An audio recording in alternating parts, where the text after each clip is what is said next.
Assalamualaikum warahmatullahi wabarakatuh guys. Ketemu lagi dengan channel Taufik Effendi 01. Kali ini saya akan membahas cara wudhu di toilet agar tidak makruh. Saya ulangi lagi. Cara wudhu di toilet agar tidak makruh.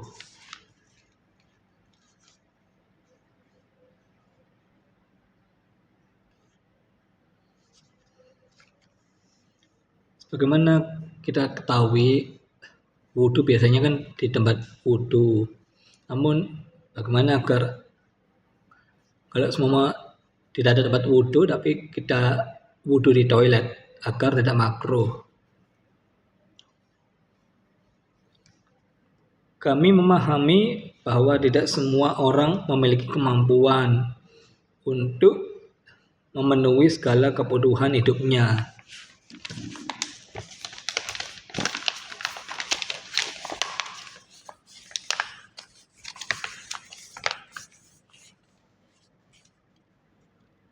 Termasuk menyediakan fasilitas yang mendukung kegiatan sehari-hari, seperti mandi, mencuci, buang hajat, hingga keperluan bersuci.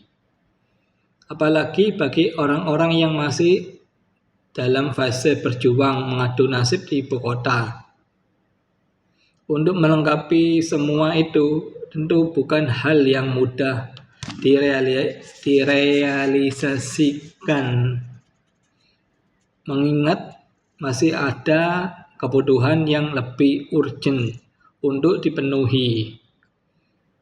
Kata kesempurnaan ibadah yang ditanyakan teman-teman tentu maksudnya bukan berkaitan dengan keabsahan wudhu dan sholat yang dikerjakan dengan wudhu tersebut. Menurut fikih, kesempurnaan atau keabsahan suatu ibadah bisa tercapai dengan terpenuhinya syarat rukun dan kewajiban ibadah tersebut.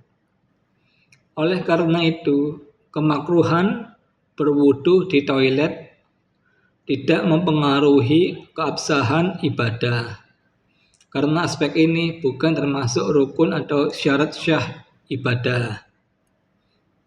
Hal menarik dan perlu dibahas dari pertanyaan teman-teman yang minta penjelasan wudu di dalam toilet yang hukumnya makruh.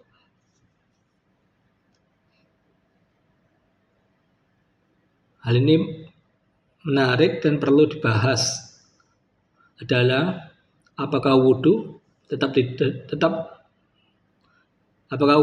toilet tetap makruh, padahal satu-satunya tempat wudu hanya di toilet tersebut. Berikut penjelasannya. Syekh Amin Al-Qurdi, seorang ulama mazhab Syafi'i, menyatakan bahwa wudu di dalam toilet termasuk salah satu kemakruhan wudu. Adapun hal-hal yang dimakruhkan dalam berwudu, ada 12 poros dalam menggunakan air, mendahulukan anggota kiri daripada kanan, melebihi dari 3 kali basuhan, dan mengurangi jumlah dan berwudu dalam toilet. Muhammad Amin Al-Qurdi Tanwirul Qulub dalam kitab Darul Kutub Al-Ilmiyah halaman 146. Sebagaimana mazhab Syafi'i, mazhab Maliki juga berpendapat bahwa wudu di toilet yang identik dengan tempat najis juga hukumnya makruh,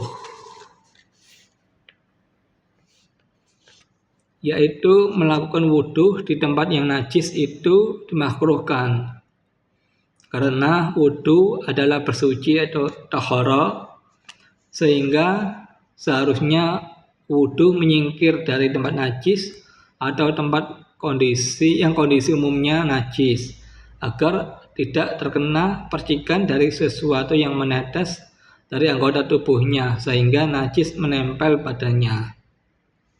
Jika kita perhatikan alasan kemakruhan wudhu di toilet adalah karena toilet itu tempatnya najis dan bisa menimbulkan kekhawatiran percikan air yang terkena najis mengenai tubuh. Namun bagaimana jika risiko tersebut dapat dihindari? Misalnya dengan memastikan bahwa kondisi lantai toilet untuk wudhu itu suci.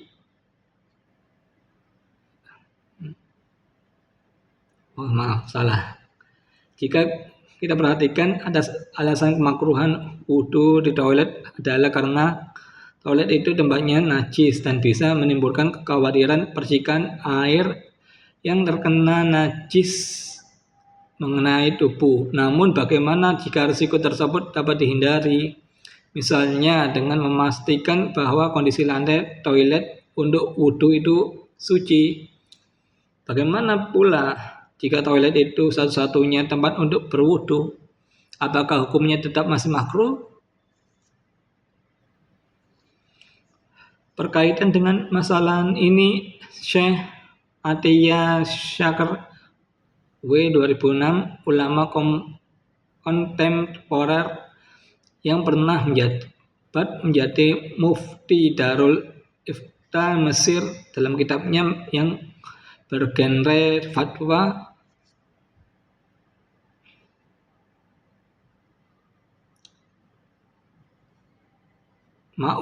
Mausu'ah Ahsanil Kalam fil Fatawa wal Ahkam menjelaskan kemakruhan berwudu di toilet berlaku jika ada kekhawatiran terkena najis atau terdapat pilihan tempat lain untuk berwudu.